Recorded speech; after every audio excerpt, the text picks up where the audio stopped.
संजय गांधी राष्ट्रीय उद्यान अंतर्गत येणाऱ्या केतकीपाडा धारकडी या विभागातील छोट्या दुकानदारांवर कारवाईचे निर्देश उच्च न्यायालयाने दिले होते। मात्र माजी खासदार गोपाळ शेट्टी यांच्या अथक प्रयत्नाने या निर्णयाला तात्पुरती स्थगिती देण्यात आली आहे। तसेच सरकारने मांडायच्या भूमिकेबाबत वनमंत्री गणेश नाईक, आशिष शेलार आणि वन विभागाचे अधिकारी यांच्या काल संयुक्त बैठकीत पुनर्विकासाबाबत सविस्तर चर्चा झाली। यात लवकरात लवकर पुनर्विकासावर तोडगा काढण्यात येईल व या संदर्भात पूर्णपणे पाठपुरावा करण्यात येईल असे निर्णय या बैठकीत घेण्यात आले। तसेच 1975 साली खासगी जागा वन विभागाने हस्तगत केले असून 1995 साली जेवढे पण कमर्शियल आस्थापने होती त्यांच्यावर कारवाई केली होती। तसेच आता छोट्या दुकानावर देखील कारवाई करण्याची नोटीस देण्यात आली आहे। मात्र या प्रक्रियेला तात्पुरती स्थगिती मिळाली आहे। हे विशेष बातमीपत्र न्यूज मराठी 24/7 या वृत्तवाहिनीने आपल्या समोर आणलं असून या बातमीचा विशेष पाठपुरावा आमचे प्रतिनिधी संतोष देवकर यांनी घेतला आहे।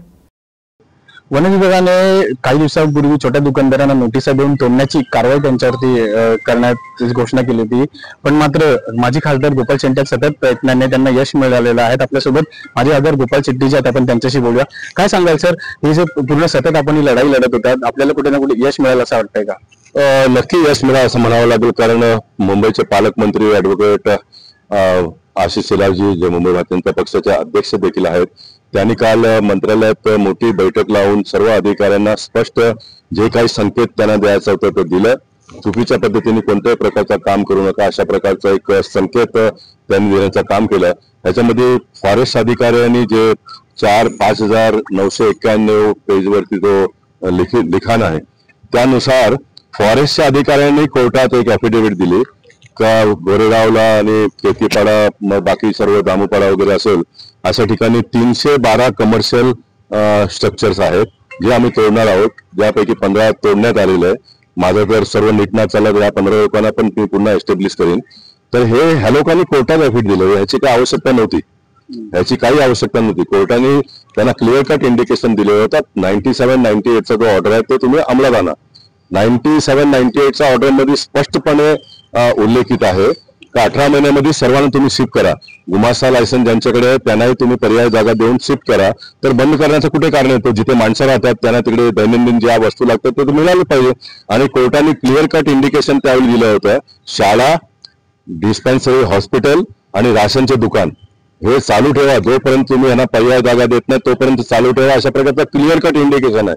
आता कोर्ट एकदम खालच्या स्तरावर जाऊन ते 50 फूटचं पण दुकान चालू ठेवा, 100 फूटचं पण दुकान चालू ठेवा असं कोर्ट नाही म्हणत ना।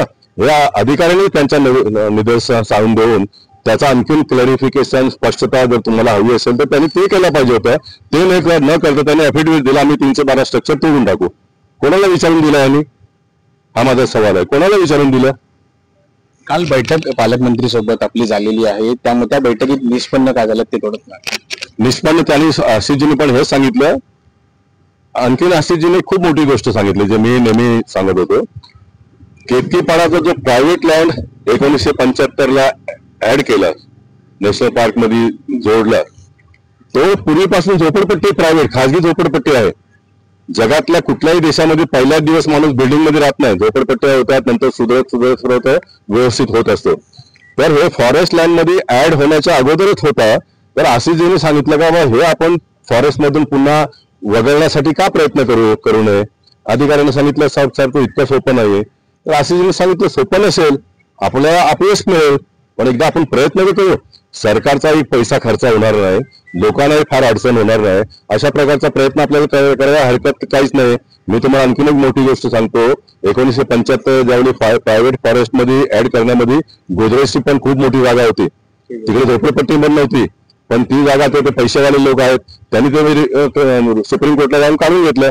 हे झोपडपट्टीच्या लोकांचा कोणी मायबाप त्या दिवशी नव्हता, आजही नाहीये, म्हणून ह्यांच्या डोक्यावर टांगती तलवार आहे आणि म्हणून आशिषजीने सांगितलं आपण पुन्हा एकदा प्रयत्न करूया। आणि माझा आत्मविश्वास हे सांगतो, आपण प्रयत्न केला तर त्याच्यामध्ये पण आपल्याला यश येऊ शकतो, आपल्याला येऊ शकतो। आपापाड्याचे लोक पण आपल्याकडे आलेले आहेत. ही जे मॅटर जे पूर्ण चालू आहे त्यामुळे आपापाड्याचे लोक पण आपल्याकडे निवेदन देण्यात आलेले आहेत. त्यांना तुम्ही कशा प्रकारे मदत करणार? त्याला मी मदत इकडनं करतो. मी आवश्यकता पडली तर तिथेही जाईन, कारण सुनील प्रभू आमदार आहेत. आम्ही नगरसेवक पासून आमदारपर्यंत संगती काम केलेलं आहे आणि त्यांचा ह्या कामाचा पाठपुरावा ते करतायत. आणि म्हणून त्यांना कुठे असं वाटलं बघ गोपाल शेट्टीने यायला पाहिजे किंवा माझ्या पक्षातल्या लोकांनी मला तिकडे बोलवलं तर मी नक्की जाईन आणि लोकांना दिलासा देण्याचं काम करेन. परंतु मी न जाताही लोकांनी मला टीव्ही माझा व्हिडिओ वगैरे पाहून ते अनेक वेळा माझ्याकडे आले, आताही आलेले आहेत. मी त्यांना सांगणार का त्यांचे बंद केलेले दुकानं पण जर केलं असेल तर ते आपण सुरुवात करू. कारण मला असं पूर्णपणे वाटतं, मी काय ऍडव्होकेट नाहीये, पण ऍडव्होकेट काय असतो ते आशिष शेलारजींनी काल एक झलक दाखवली अधिकाऱ्यांना.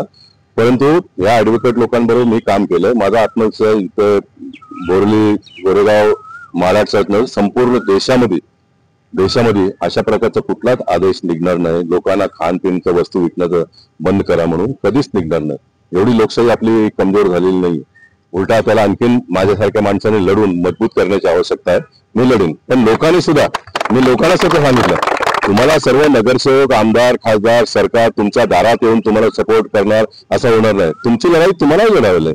डॉक्टर बाबासाहेब आंबेडकरांना पण त्यांच्या काळात लढाई लढावी लागली होती, तर आपल्यालाही लढाई लढावी लागेल. घरी बसून गप्प बसून एखादा हवालदार येऊन दम मारतो तुम्ही तुमचं दुकान बंद करणार तर हे चालणार नाही. हा, मी त्यांना म्हटलं सरकारने जर लिखित आदेश दिला फॉरेस्ट ऑफिसर लोकांनी दुकान बंद करा म्हणून, आपण त्याच्या विरुद्ध परत कोर्टात जाऊ.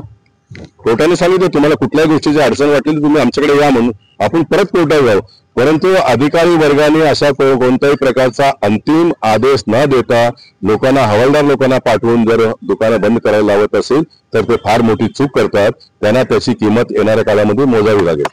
आपण पाहिलं की आपली लढाई स्वतः लढावी लागेल असं गोपाल शेट्टी सांगत आहेत. काल पालकमंत्र्यांसोबत संयुक्त बैठक झाल्यानंतर एक निर्णय झालेला आहे की हे तिथे त्यांना पुनर्वसन भेटावं म्हणून. कॅमेरा पर्सनचा मी संतोष जोकर, न्यूज मराठी 24/7 मुंबई.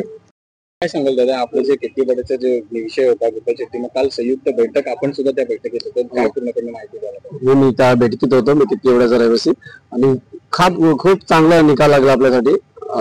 आशिष शेलारजींनी खूप झापला याला. फॉरेस्टच्या जेवढे अधिकारी होते त्यांना सर्वांना तुम्ही कुठल्या हिशोबाने कारवाई करताय का लोकांना. आणि काय बोलते हे पण बोलले की तिथे किती 100 फुटाची दुकान आहे, गोली बिस्किट विकताय, मग तुम्ही कशाला आपल्या खिशातनं का देताय का गव्हर्नमेंटला ते तुम्ही थोडं कारवाई करताय कशाबद्दल? तुम्ही हे कारवाई थांबा. असली कारवाई झाली नाही पाहिजे आणि कोर्टाने स्वतः बोललाय 5 ते 6 आठवडे थांबायला. मग तुम्ही घाई कशाला करताय कारवाई करायची? एवढं हे सर्व झालं. आणि हे पण आश्वासन दिलं की तुम्ही एक तिथे तिकडच्या लोकांना तिकडेच स्थायी बनवून करून द्या. यासाठी तुम्ही एक पत्र द्या सेंट्रलला आणि महाराष्ट्र गव्हर्नमेंटला. आम्ही बाकी बघतो जे काय करायचं. तिकडचे लोक तिकडेच त्यांना घरं भेटले पाहिजे, असं एवढंच, बाकी काय नाही. काय सांगणार तुम्ही केतकीपाड्याचे रहिवासी आहात, तुम्हाला तिथून काय दिला सांगा? आम्ही काल मीटिंग मध्ये गेलेलो. तिथे केतकीपाडा धारकाडीच्या संदर्भात आशिष शेलारजी पालकमंत्री यांनी फॉरेस्टवाल्याला जी गोष्ट बोलली त्या गोष्टीमध्ये एवढी मोठी ही गोष्ट बोलली. त्या अनिता पाटील मॅडम ते फॉरेस्ट मध्ये IFS आहेत. मग त्यांनी शेलार साहेबांनी त्याला विचारलं की तुम्ही कुठल्या ऍक्टच्या नुसार तुम्ही हे तोडताय? मग ते बोलले की हे कमर्शियल ऍक्ट म्हणून तोडतोय.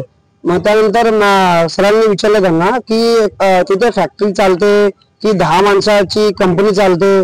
तिथे छोटी मोठी दुकानच आहेत ना, गोली चिक्की विकणारे दुकान आहेत, कुठली मोठी कमर्शियल ऍक्ट नाही आहे.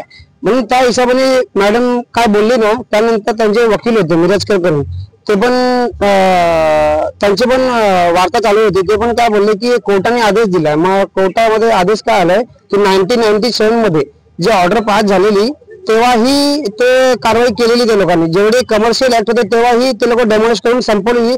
परत कोण नाही कोणतरी नेते लोक जे असतात ते RTI ऍक्ट करून परत हे कोर्टाला उजागर करतात. तुमची आता मागणी काय नेमका, आता काय तुमच्यासाठी? आमची मागणी हेच आहे की आम्ही जिथे राहतो त्याच घरामध्ये आम्ही दुकान आहे आमचं आणि तिथेच आम्ही दुकान पण करतो. आमची फॅमिली पण पोटासाठी आम्ही ते दुकान चालवतो. त्यानंतर त्या दुकानामध्ये कुठलीही अशी वस्तू आम्ही विकत नाही. ते जे रोज जेवण असं वस्तू असते तेच आम्ही विकतो तिथे. आणि कुठली मोठी हे ना की कमर्शियल आहे, कमर्शियल म्हणजे मिनी कमर्शियल मध्ये छोटी कमर्शियल आहे.